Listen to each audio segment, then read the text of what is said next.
The only people who don't want to disclose the truth are people with something to hide.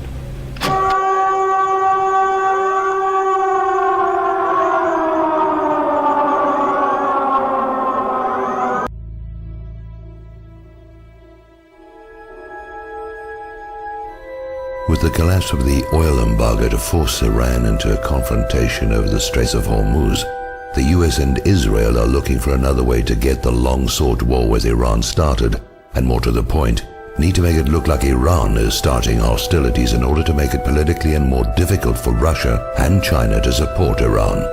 Now, recall that Israel has a past history of attacking US warships and framing others to trick the US into attacks on Israel's enemies, with the Israeli attack on the USS Liberty, initially blamed on Egypt, as the most well-known example.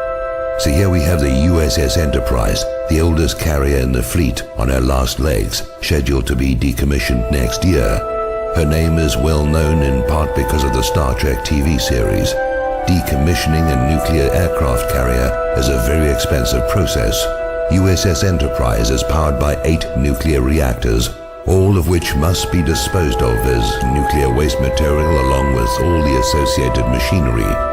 The US Navy would save a great deal of money, more than the scrap worth of the steel, if USS Enterprise were to be sunk in the Persian Gulf, where the radioactive mess is someone else's problem to deal with. So why send an ancient warship at the end of a useful life into harm's way?